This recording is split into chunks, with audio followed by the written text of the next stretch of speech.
mais baixo. Então, tem o fundo de classe 1. Não tem um fundo sem classe. Não sempre tem uma classe. Muito recente. Bom dia, boa tarde, boa noite. Mais um episódio de Investimento Abeça, hoje com o Bernardo Surur.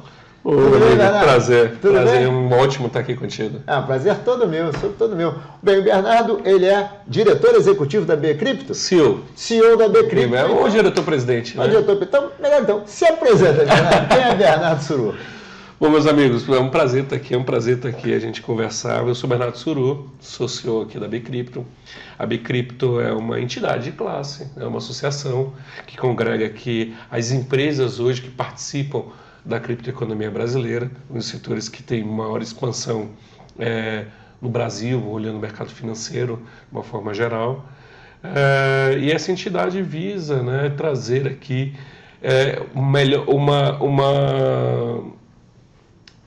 melhor, em vez do que a entidade visa, né? Vamos trazer a missão, acho que fica mais fácil. Qual é a missão da BCrypto? Qual é a missão? Nossa missão é ajudar a organizar e a desenvolver a criptoeconomia no Brasil. Nós, como entidade, estamos posicionados entre o poder público, o poder privado e a sociedade, de uma forma geral. Bonito, hein? Nós não somos uma associação, portanto, não somos sem fins lucrativos. E o nosso objetivo é que essa pauta de desenvolvimento, que a pauta de organização, ele circule nessa interseção, ajudando que essa roda da criptoeconomia gire aqui no Brasil. Esse é o nosso objetivo. Mas que bacana, super bom. Bem, eu só como sou egresso de associação de classe, eu super bato palma, e é muito bom. E vamos começar uma coisa que eu queria entender, que é o seguinte: a gente fala muito de criptoativo, criptomoeda, cripto não sei o quê, mas tem um conceito de criptoeconomia. Criptoeconomia. E aí a gente fica, o que é criptoeconomia? Porque economia mais ou menos a gente entende, tem os agentes econômicos, produz renda, o que é criptoeconomia? Vamos lá. Criptoeconomia nada mais que esse processo de economia digital da qual nós vamos começar a vivenciar cada vez mais. Tá. A gente já vive nesse processo do nosso dia a dia e a gente vai começar a vivenciar cada vez mais ela. Mas a grande ponto da criptoeconomia é porque ela está baseada nessa nova dinâmica, nessa nova forma de você investir, da forma como você realiza pagamentos, da forma como você transaciona. Tudo. Toda essa mecânica econômica. Você vai pagar, transferir, pagar alguma coisa, transferir algum dinheiro, liquidar uma operação, é tudo. É tudo. Você falou tudo. Ele é baseado numa tecnologia em específico, né? A tecnologia blockchain ou DLT, né? Plataforma, vamos colocar assim, que possibilita essa mudança. Então, essa plataforma blockchain, ela apareceu pela primeira vez com o Bitcoin, que possui uma tecnologia chamada de criptomoeda, né? Ou seja, uma tecnologia criptográfica, e daí que deriva o nome criptoeconomia, que é a relação do uso dessa tecnologia como infraestrutura do mercado de uma forma geral.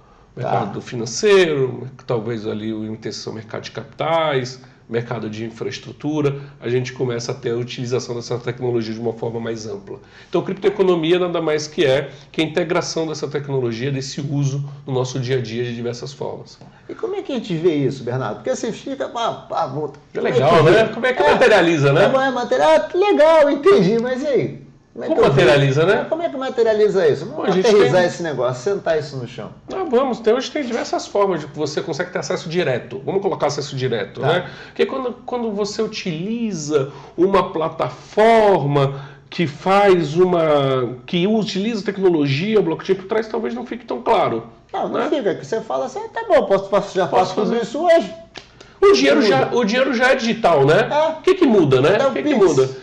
Então, vamos partir de formas práticas. Hoje você consegue, por exemplo, realizar pagamentos de uma forma instantânea, né, utilizando Bitcoin, utilizando criptomoedas. Mas já te faço a provocação. Faça a mesma coisa com o Pix. Perfeito.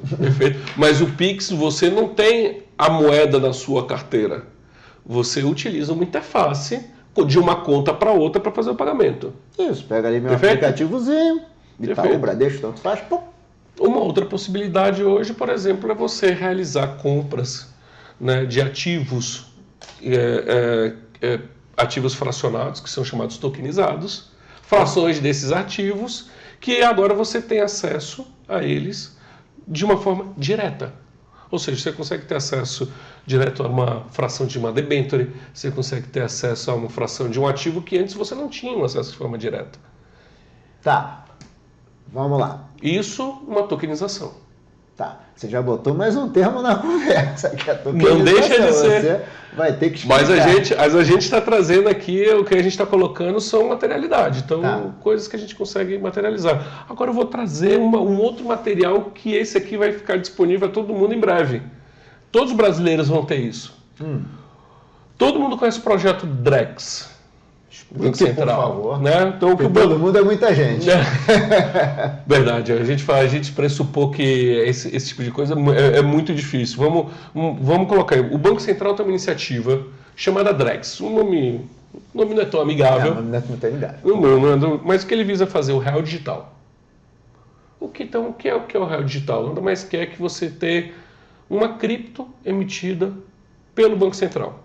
Uma criptomoeda mesmo. Uma criptomoeda utilizada pelo banco, feita pelo Banco Central. Ou seja, o Banco Central emitindo seus bitcoins. Ok. Perfeito? O Bitcoin do Banco Central. O Bitcoin do Banco Central. Tá bom. Né? Nesse processo, você vai ter o real na moeda. Pagando, como se você estivesse pagando com dinheiro. Só que fazendo uma transferência de um para outro, usando sua carteira. Isso é criptoeconomia. Tá. Não é aquele agora a gente já que está na conta corrente, é um real digital. É o real digital. O Drex. É o seu dinheiro que você tinha na carteira, só que agora você não tem na sua carteira digital. Uma boa ideia. Em vez de ser aquela carteirinha tradicional das notinhas aqui no bolso, você agora tem uma esse dinheiro que estaria no digital. bolso agora está numa... No seu bolso do seu celular. Não é da sua conta, veja. É no bolso do seu celular, na bolsa do seu computador. O conceito da wallet, que já está wallet. Né, já está mais... Então você vê, olha os contatos diretos que você tem hoje com a criptoeconomia. Você tem a compra de uma moeda, a utilização dessa moeda para fins de pagamento.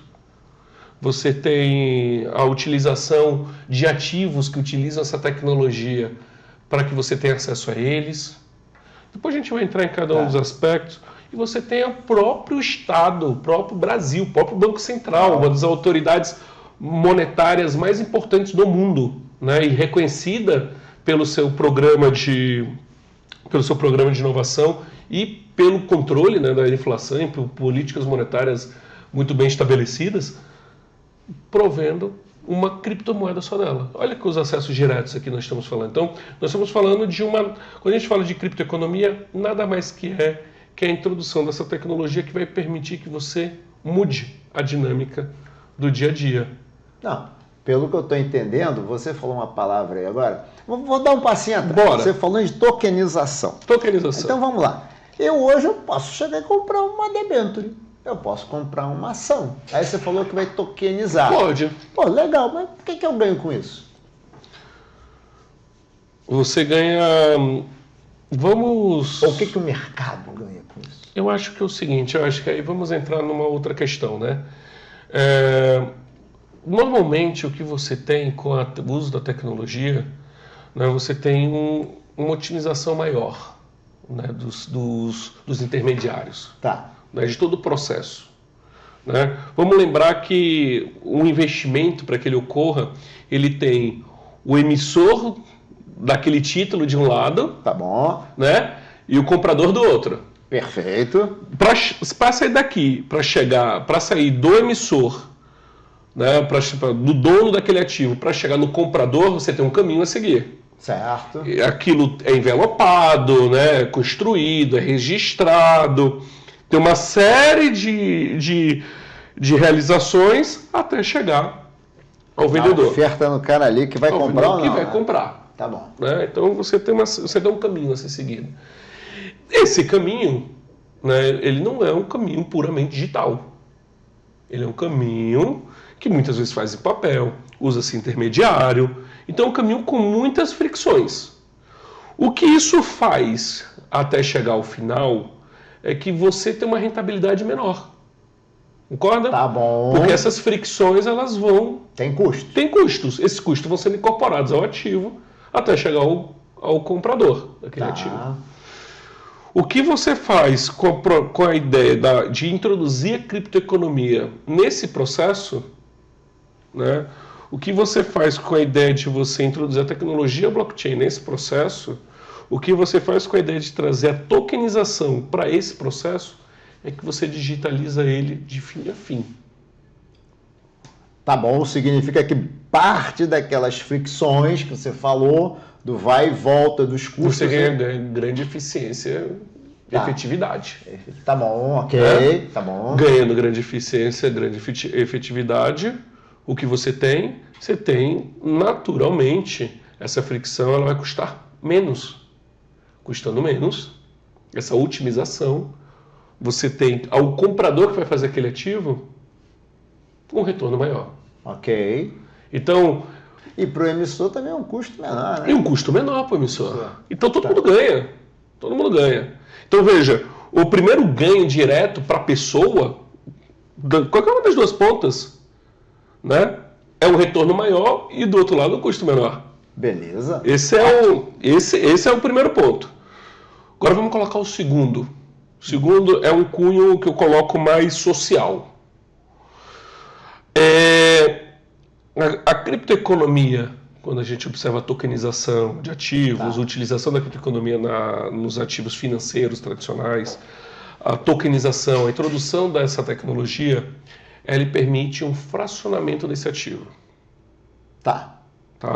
Esse fracionamento permite com que esse acesso a esse ativo, por mais pessoas, se torne mais realidade. Vamos colocar de formas práticas. Imagine uma debenture, né? Um título de dívida que pague aí, vou colocar 20% ao ano. Tá bom. Perfeito? 20% ao ano. Em termos de retorno. Então, utilizando tecnologia pela primeira vez, você já tem um ganho de eficiência. Já não vai ser só 20%, vai ser um pouco mais de 20%. Ok. Então a gente já não está mais, já está falando de um ganho primeiro. Mas ele é uma dívida de 50 mil. Quantos brasileiros têm acesso a uma dívida de 50 mil? Comprar um título. Tirar 50 mil do bolso para comprar. Né? Tá. Então, pouca gente. Pouca gente. Então, você termina tendo o mercado, termina sendo acessado, esse título termina sendo acessado por poucos, vamos colocar assim. Qual é uma das belezas, qual é uma das funcionalidades que a criptoeconomia pode ajudar? Em vez de você vender um título, você vende frações desse título. Então, você pega aquele título de 50 mil. 50 mil, divide em 1000 frações. Tá bom. R$50 por fração. Observe, a pessoa que não tinha acesso ao título, passa a ter. Pura verdade. Não é? Pura verdade. Então você tem um ganho em dois lados. Tanto a parte do... Vamos olhar primeiro pela parte do emissor. Ele tem ganho de dois lados. Qual é? Primeiro, uma taxa reduzida, ele consegue incorporar menos custo, consegue ter um ativo mais atrativo. Ótimo. Mais atraente. Qual é o segundo lado? O segundo lado é que antes ele acessava um mercado de, vamos dizer assim, 1x%, ele passa a acessar um mercado muito maior. Muito mais gente para comprar. Muito mais gente para comprar agora. Sim. Então você promove a inclusão. Do lado do comprador, eu tenho um ativo, de novo, mais atrativo e tenho uma possibilidade de acessar ativos que eu não conseguia. Até para diversificação de portfólio ficou melhor. Pois é. Então, veja, tokenização é isso. Tokenização é esse aumento de eficiência. Você conseguir usar a tecnologia para que aquela operação que antes era tão friccionada, tinha tanto ponto, você termina deixando ela mais rápida, mais reta, de uma forma sem tanta fricção. Você otimiza o setor. Tá, entendi, mas aí eu fico com uma dúvida. Claro. Como no mundo a gente sempre, tudo tem um custo, não tem almoço de graça, confiabilidade. Como é que fica? Porque hoje você tem custodiante, liquidante, além de um regulador, regulador, custodiante, liquidante, banco emissor, banco distribuidor. Você tem um bando de gente trabalhando para dar credibilidade, confiança naquele negócio. E você vai dormir tranquilo. E agora? Você ficou mais reto. Reduziu o custo. Perdemos confiança, perdemos credibilidade, perdemos robustez, segurança ou não? Não, eu acho que aqui que você... E aí, confiança eu coloco em 2 níveis. Né? Como você mesmo colocou. Você colocou antes que a confiança em um nível só. Né? A sua confiança foi baseado em quem são as pessoas envolvidas, quem são as estruturas envolvidas em termos de governança desse processo, que vão garantir que aquela confiança nesse sistema.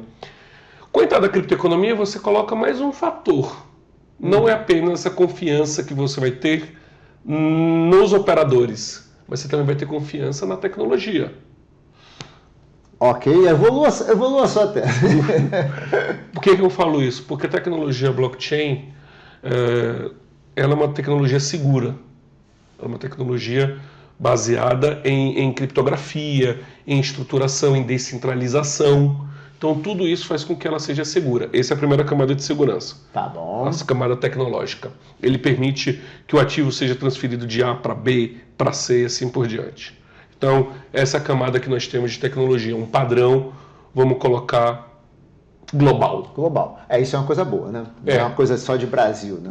Não, a gente está falando de um padrão global. Tá. Né? Então, a tecnologia é um padrão global. Legal, isso traz muita confiança, traz muita segurança. Você não tem só uma empresa trabalhando, você não tem só cerca daqueles desenvolvedores, não. Você tem pessoas no mundo todo trabalhando em prol da tecnologia para poder trazer que ela seja mais segura, mais eficiente, mais rápida possível. Tá. Então, Okay. a gente tem esse fator primeiro tecnológico. Agora vamos passar para o segundo fator.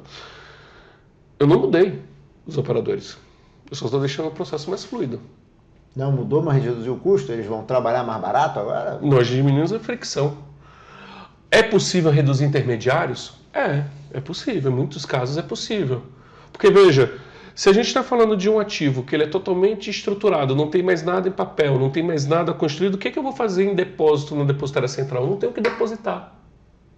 Tá, então seria um custo de depositário central que você reduziria, por exemplo. Por exemplo. Mas, além disso, o maior ganho de eficiência não está na redução dos intermediários. Está na otimização desses intermediários. Tá, eles fariam mais barato. É isso. A gente Eu vou continuar aqui na parada, mas agora ficou mais barato o meu serviço. Exato. Isso, mais ou menos isso. Pensa o seguinte, pensa que antes um ativo, ele tinha um advogado que ia fazer uma estruturação, e a estrutura aquele que ele ia passar por um escriturador que ia fazer o registro, que ia fazer... Ou seja... Muita coisa. O custodiante que vai fazer o custódia, o outro auditoria que vai garantir que aquele... Observa como é todo feito desse Lego. Tem estudos que mostram que pode ter até 3 intermediários. Até 3? Até 13. 13. O mercado hoje possui até 13 intermediários. Numa operação. Numa operação. Entre o emissor, entre o dono do ativo e o comprador. Pode ter até 3 intermediários. Uau. Né? Não sabia, não. Você imagina aí que todo o processo de escrituração, registro, etc., ocorre de forma automática. Ok. Rápida. Não existe horas investidas. Não existe grandes análises, porque tudo já está formatado para ser feito. Você otimizou. Tá. O registro é válido? É válido. Você estruturou ali, tudo bem, estruturou, pensou. Entra num processo convencional. Então, a gente vai padronizar muita coisa também, né? Vamos. Essas pequenas emissões, em vez de assim, não, eu quero uma... Não, você não tem cláusula, essas pequenas emissões é assim, ó. E eu acho que é muito nisso que a gente vai entrar mais, falar um pouco, que a Bcrypto estruturou a primeira autorregulação volta à tokenização, porque tudo tende a ser padronizado. Quanto mais padronizado, quanto mais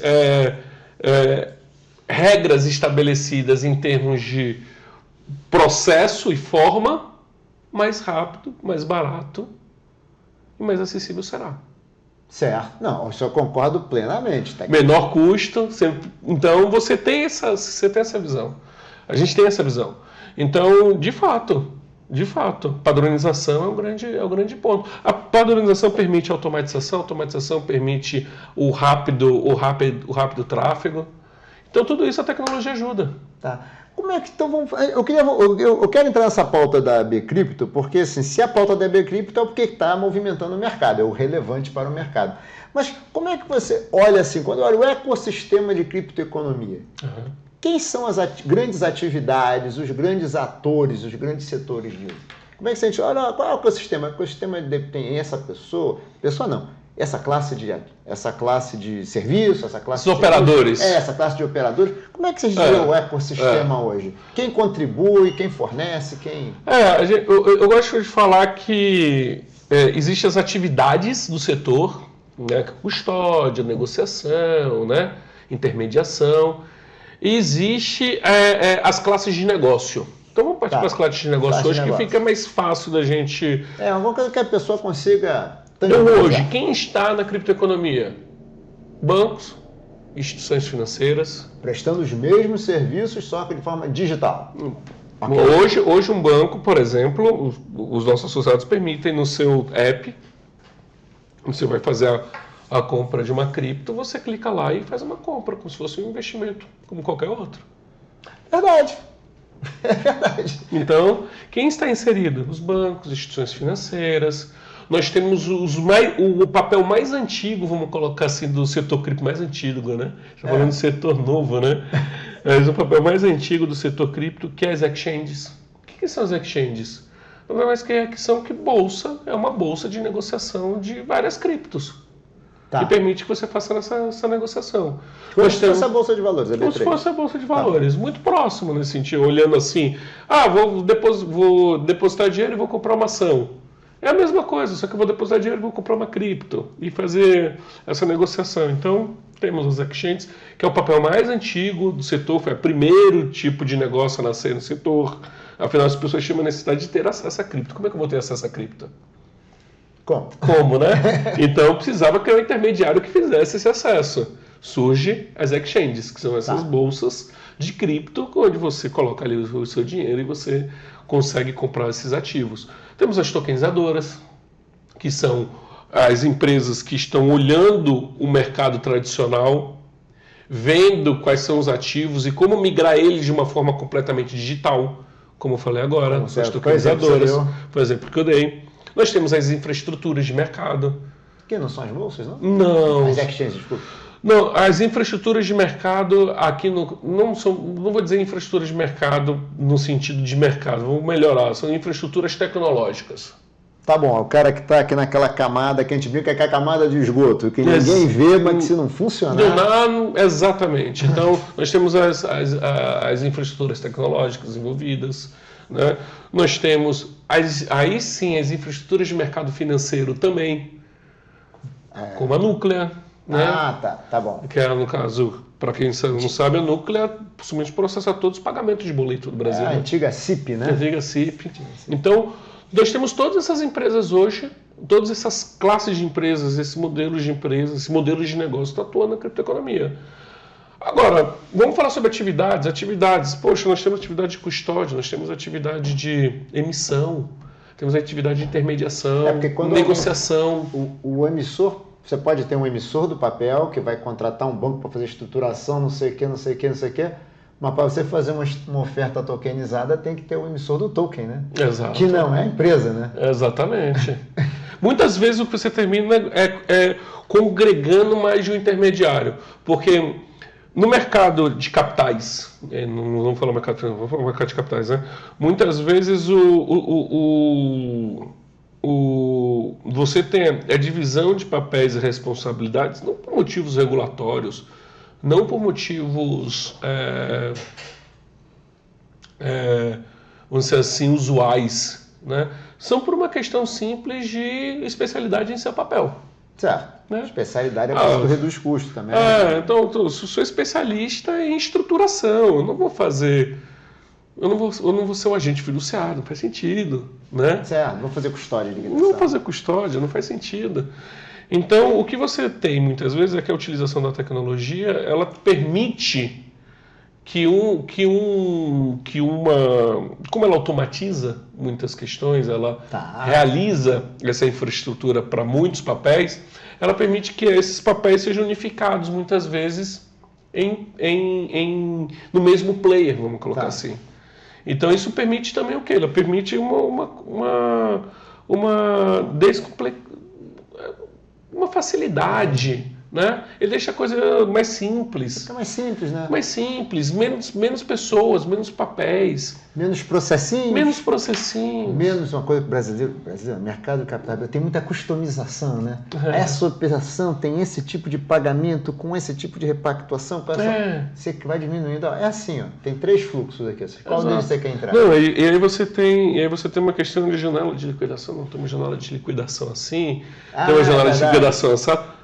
Não, com a tokenização, o que a gente permite, isso é uma coisa importante, é que a tokenização ela faça a liquidação de forma automática a qualquer momento, a qualquer tempo. É o tal do 24/7. 24/7. Chega lá e pum. Hoje o mercado de capitais, o mercado financeiro, tem muito problema, como a gente estava falando, né? Muitos acessos, você tenta fazer o acesso, por exemplo, entre o dinheiro sair de sua conta, por exemplo, ele ser alocado em um fundo, ou está disponível com compra de uma ação, né? Leva 2 dias, vamos colocar 2, 3 dias. Tá, vamos colocar 2, 3 dias, né? Enquanto isso, seu dinheiro some. Você não tem registro do seu dinheiro, você não tem registro que você comprou a cota, que você some, tudo some por 2, 3 dias. E você tem que esperar. Né? Então, claro, eu sei que está por trás, mas você é investidor, está todo mundo lá atrás, sabe tudo, está tudo controlado, mas você não vê nada. Você não vê nada. O cara some, né? Você vai ficar assim, cara, será que o dinheiro, eu consegui fazer o que eu queria fazer? Com a cripto, não. Com a cripto você consegue fazer isso instantaneamente. Com a tecnologia cripto, com a tecnologia blockchain, com a criptoeconomia, da forma estruturada para isso, você consegue automaticamente, instantaneamente. Realmente, isso aí já dá para entender o gigante. Vamos colocar agora um processo normal que eu acho que muita gente já sofreu. Remessa internacional. Esse é um caso de uso, né? Esse dizem que esse é brabo. Vamos lá. Num processo convencional, o dinheiro, tanto de lá, do exterior para o Brasil, quanto do Brasil para o exterior, dando a mesma coisa. A gente está falando de um processo que leva aí 2, 3 dias. E que certo? Você tem que rezar para dar tudo certinho. Isso quando ele não se perde pelo meio do caminho. Sim, isso acontece. Né? Aí o pessoa que depositou tem que mandar o código SWIFT para procurar, para saber onde está. No melhor dos cenários, 2, 3 dias.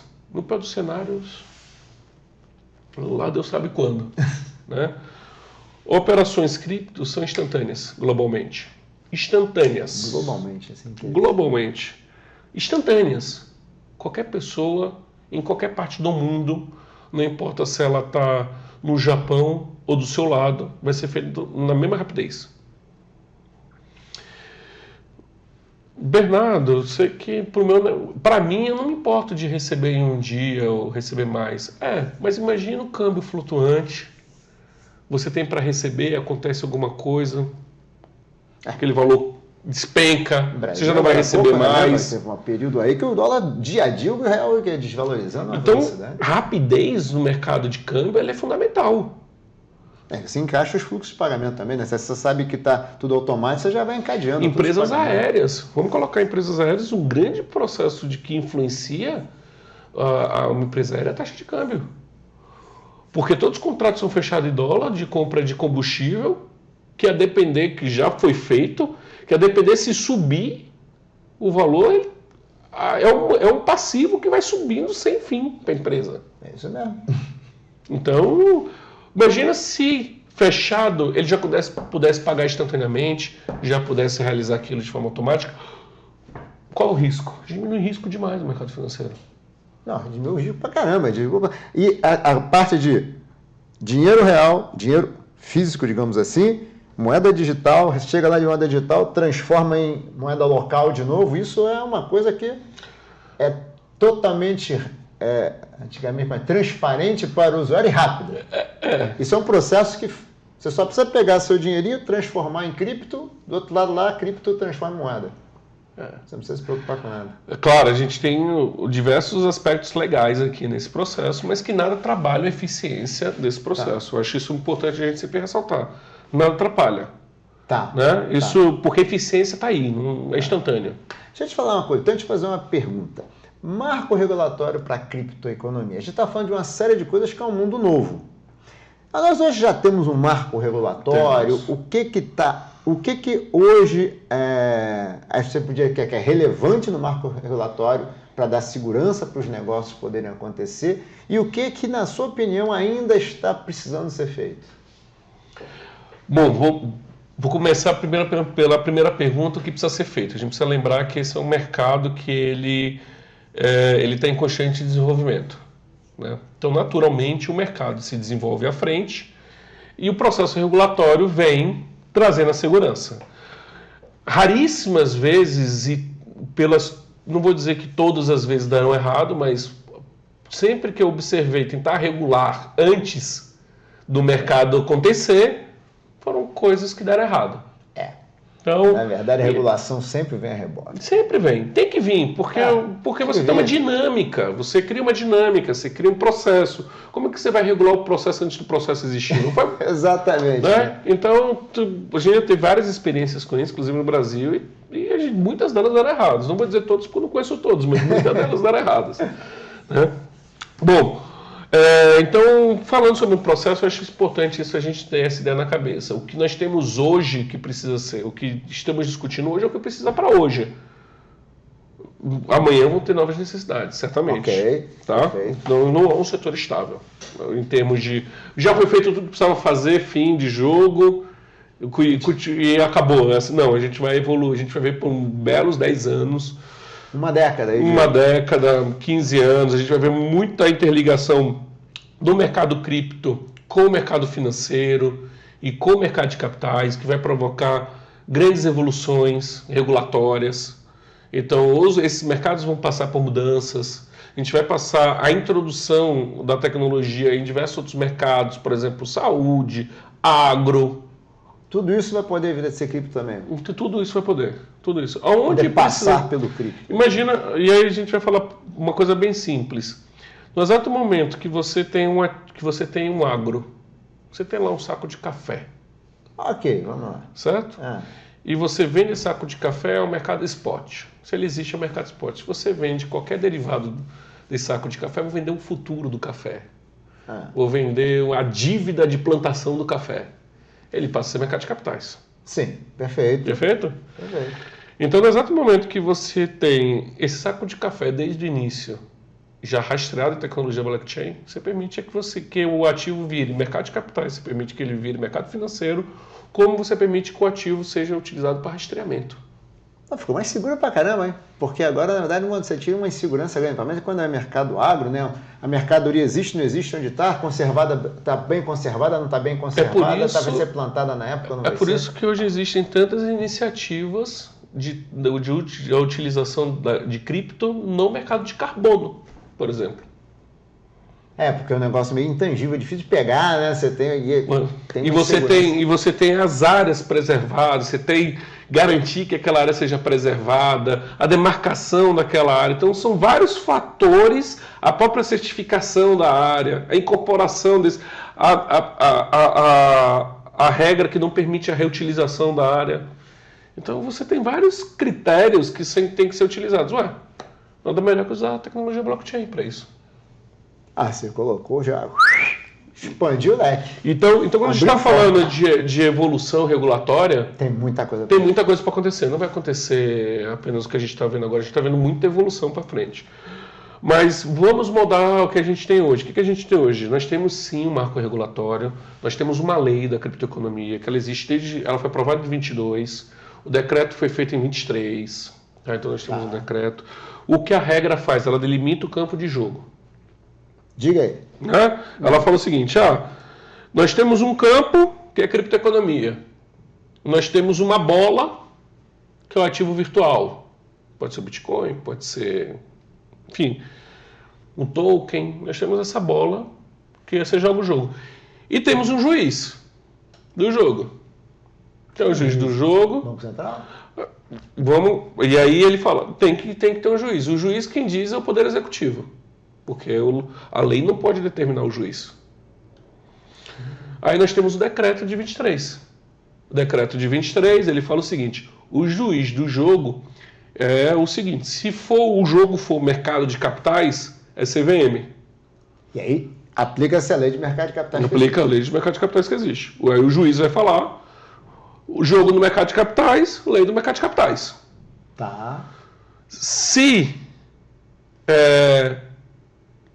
não for mercado de capitais, for cripto, próximo ao mercado financeiro, Banco Central. Tá. Certo? Então vou emitir um token de um CDB, sei lá, qualquer coisa que vale assim, um bancário. Qualquer... Perfeito. Só que a lei também deixou um espaço. Interessante, né? Porque você concorda comigo, não é esse exemplo que eu falei. Tem coisa que é mercado de capitais, tem coisa que é mercado financeiro, tem coisa que não é. E aí? Mas hoje, a princípio, já deveria ter. Hoje. Mas, por exemplo, mercado de carbono. Não tem. Eu coloco sob competência da CVM, do Banco Central, só porque é cripto? Não faz muito sentido. Então a lei previu isso. Tá. A lei falou, se não é mercado financeiro, se não é mercado de capitais, está aberto e define-se o juiz conforme a evolução. Olha, sabe? Não é bem essas palavras, mas esse é o espírito da regra. Esse é o espírito da regra. Sabe. Né? Por isso que eu falo, Bernardo, muita gente fala que o Brasil tem uma lei de uma página. A Europa tem a MiCA, que é o paralelo, são 534 páginas para definir a regra da criptoeconomia na União Europeia. Então, Quem está errado? Alguém está errado. Alguém está errado. Eu prefiro observar uma lei que nesse momento é principiológica, que delimita o campo, do que uma lei que diz as cores, que tem que ser exatamente a grama. Porque eu tenho que ter espaço de inovação. Mas será que é porque lá já está bem mais evoluído ou não é? Não. Eu acho que são visões diferentes. Eu acho que o que está guiando a gente, eu acho que aqui é um esforço muito grande. Eu acho que o que está guiando a gente é Poxa, a criptoeconomia tem um potencial muito, muito grande na sociedade brasileira de incluir mais pessoas no sistema financeiro, no mercado de capitais, de uma forma geral. Concordo plenamente. A gente tem essa possibilidade. O número diz por si só. Pesquisas mostram que o mercado de capitais, 3% da população no último ano acessaram o mercado de capitais, enquanto a criptoeconomia aqui atingiu 6%. Né? Dados mais conservadores, atingiu a população. Ou seja, é mais inclusivo. Mais inclusivo, mais democrático. Talvez é pela redução de custos, né? Talvez você Exato. As coisas ficam mais baratas de operar. Então a gente tem um cenário no Brasil onde se olha a criptoeconomia como algo... Cara, essa é uma ferramenta que eu posso utilizar. Essa é uma ferramenta positiva. Como o Pix. O Pix foi com uma atitude simples um grande programa de inclusão financeira. Isso mesmo. Utilização que é de uma tecnologia. Observe, não mudei regras, não mudei grandes estruturas. Eu introduzi uma tecnologia. Então, o meu potencial, você olha e fala assim, cara, então a gente precisa cuidar disso com carinho. E é o mesmo olhar que a sociedade tem, é o mesmo olhar que o mercado tem, e é o mesmo olhar que as autoridades têm, que os reguladores têm. Fala, eu não vou quebrar isso. Eu não vou estabelecer regras que sempre foi feito, sabendo que isso aqui tem uma nova dinâmica. Eu tenho que observar o que ele tem que me trazer. Então, esse olhar. O olhar de outros países já é um pouco diferente. Já eu já estou mais estabelecido, já tenho as coisas aqui mais funcionando, eu tenho que olhar mais no detalhe. Eu tenho que pedir que isso seja, de toda e qualquer forma, um dia pensado para a utilização de algo ruim. A gente tem essa preocupação também, mas a nossa preocupação está numa balança. Como é que eu uso ele e trago segurança ao mesmo tempo? Né? É o mesmo princípio do Pix. Como é que eu permito que todo mundo utilize e ele seja seguro? Que é a mesma questão que envolve todo o mercado financeiro. Como é que eu torno o crédito disponível e, ao mesmo tempo, mais barato, com risco mais baixo de inadimplência? Então, é sempre essa balança que nós temos. Né? Em mercados mais consolidados, você não tem essa balança. essa balança tende para um dos dois lados. Tá. É engraçado, é curioso isso, né? Que o Brasil tem uma tradição de ter regulações mais detalhadas, né? O brasileiro nós temos um sistema jurídico que é mais paternalista, tal, né? E aqui não, tivemos uma iniciativa mais principiológica, que foi na minha opinião, eu concordo plenamente com você, no estágio atual é melhor você ter bons princípios e deixar as pessoas andarem. Aí você olha como é que foi evoluindo e diz, isso aqui foi um exagero, não dá, isso aqui, legal, vamos tentar criar um ambiente melhor para isso progredir. Eu concordo, mas não é bem a regra natural do Brasil, né? Eu acho que tudo depende do caso, né? Eu acho que isso a gente vem balizando muito bem ao decorrer de nossa história, a gente está conseguindo mudar a percepção. Eu acho que aqui o que está se observando é uma nova forma, existe um grande potencial. Vamos cuidar do potencial. E eu acho que o processo de delegação de regras, eu acho que foi fundamental. Falou assim, o legislador olhou e falou, tem que ter um juiz do jogo. Aí o Poder Executivo, o Presidente da República, decidiu que, o juiz do jogo é Banco Central e CVM. Certo? Esses são os juízes do jogo. Eles vão definir as regras. E aí tem o Banco Central e CVM olhando isso, falando, cara, isso é uma ferramenta de acesso. Isso é uma ferramenta de inclusão. Então, como é que a gente monta a regra pensando nisso? Vamos trazer segurança, mas ao mesmo tempo permitir? Então, a gente tem um olhar de reguladores muito positivos. Olha só. Está chegando ao final, mas tem uma pergunta que eu tenho que fazer, que acho que é super importante. Autorregulação. Autorregulação. Porque eu acho que é um assunto super relevante. E a Bcrypto já tem autorregulação. Sim, já nasceu com esse espírito. Já nasceu com esse espírito. Explica um pouquinho o espírito da autorregulação e onde que ela está focada hoje. É muito simples, né? Lembre-se da nossa missão, que é ajudar a organizar e a desenvolver. Né? E quando a gente fala essas duas palavras, organizar e desenvolver, são duas palavras que se interligam. Né? Para você ter quando você organiza, você tem mais desenvolvimento. Quando você tem mais desenvolvimento, você necessariamente precisa de mais organização. Então, essa roda vai girando. Então, a gente sempre fala qual o papel da autorregulação aqui? É ser um catalisador, tanto do desenvolvimento quanto da organização. O espírito é muito simples. Para trazer segurança ao mercado, para trazer segurança a todas as partes, veja, a Bcrypto está entre poder público, poder privado e sociedade. Então esse pêndulo tem que estar no meio exatamente. Se o pêndulo não estiver no meio, essa roda não vai girar. Essa roda vai girar manca. Certo? Ela não vai estar redonda, vai estar um oval. Então precisa estar bem redondinho. Então o processo de autorregulação nada mais que ele traz essa segurança para todas as pontas. Ele faz com que a empresa cumpra diretivas, cumpra políticas, cumpra normas, cumpra regras. Tá? Ao mesmo tempo que ele traz mais segurança para o investidor, certo? Tá, todo mundo com as regras. Essa segurança para o investidor, o investidor é seu cliente, o consumidor. Assim então, não tem nada. Né? Exato, então o consumidor olha e fala assim, opa, essa pessoa segue regras de prevenção à lavagem de dinheiro, segue regras de conduta. Então eu já sei que é uma empresa mais confiável.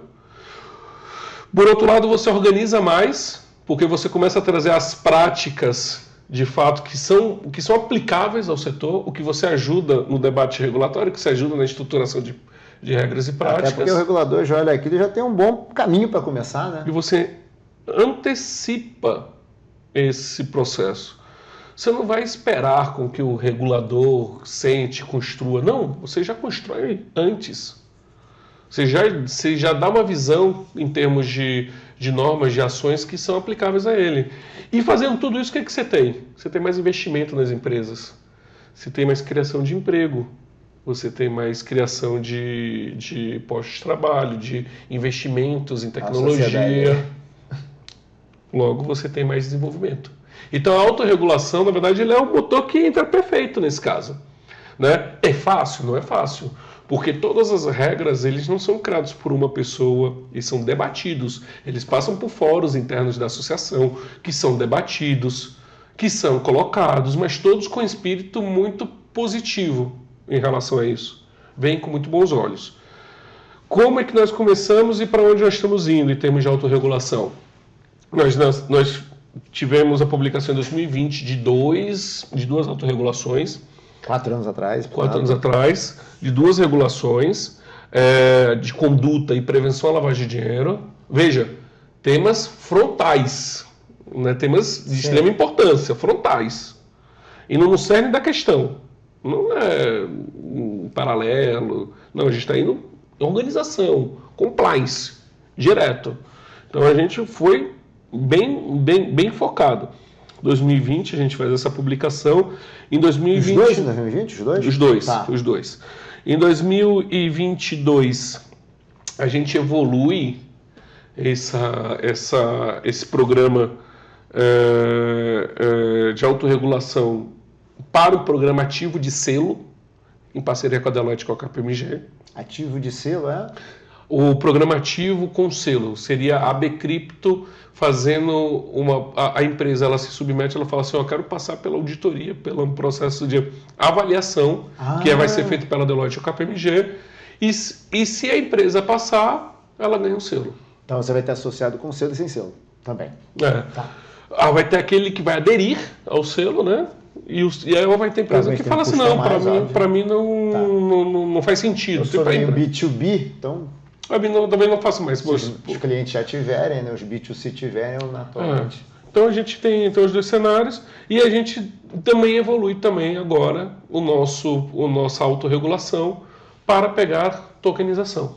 Então a gente inclui mais um código de autorregulação, de tokenização. Boa, com regras. Com regras, olhando tokenização, quais são as regras, incorporando muitas práticas de mercado, essas regras, ou seja, formalizando, institucionalizando essas regras. Inclusive foi a primeira do mundo, não tem outra autorregulação. Olha. Na verdade, a autorregulação para cripto, o Brasil foi o pioneiro. Uau, A Bcrypto foi o pioneiro. Inclusive, uma grande referência para vários órgãos reguladores do Brasil ao falar sobre a autorregulação da Bcrypto nesse sentido. E ano que vem, essa autorregulação de tokenização ela evolui para um programa de certificação, para um selo também, e vamos também trabalhar no programa de custódia. Custódia. Porque, afinal, cripto, você tem os custodiantes criptos. Então, são os próprios, né? O pessoal da rede. E é sempre indo no cerne da questão. Então, boas práticas da custódia. Da custódia. Tá bom. Da custódia. Então, quais são as regras da custódia? Como é que você monitora? Como é que você avalia? Como é que você checa a posição da sua custódia? Porra, bacana, hein? Como é que você está trabalhando na segregação patrimonial? Então, isso é uma bandeira que a gente fala muito, que a gente defende muito, que é a segregação patrimonial. Sim. Entre a exchange, o dinheiro da exchange. Dinheiro do exchange, dinheiro do cliente, né? Então, como é que a gente trabalha isso também na parte da custódia? Então, pô, bonito, hein? Tá bonito. Temos um passo, estamos andando com estamos evoluindo cada vez mais essa questão. Todos os associados estão inteiramente engajados em trabalhar nisso. Está falando de 50 associados, hein? Hoje nós temos 52 associados. 52 associados. Então, temos todos engajados nesse processo, que eu não posso deixar de ressaltar o grande trabalho feito por 4 líderes aqui, Rita Cassolato, Matheus Cangu, o Érico Aioli e a Larissa, que são nossos associados aqui, têm debruçado sobre esse tema de uma forma muito importante, engajando todos os demais associados nesse tema. Então, muito importante. Eu fico animadíssimo, sabe? Eu adoro esse negócio, que é um mercado novo, já nasce bonito, com autorregulação, boas regras, boas práticas. Tem tudo para dar certo, né? Eu acredito plenamente nisso. Para dar certo. Bernardo, infelizmente o horário chegou aqui pra gente. Chegou. Esquecemos alguma coisa? Não, acho que passamos por tudo. Também qualquer coisa a gente faz no segundo episódio. Pode ser. Fica bom também. Tá certo. Obrigado, meu amigo. Valeu. Um prazer, obrigado. Cara. Gente, foi mais um episódio de Investimento Aberto com o Bernardo Suru, uma conversa maravilhosa aqui sobre criptoeconomia. Um grande abraço. Tchau, tchau.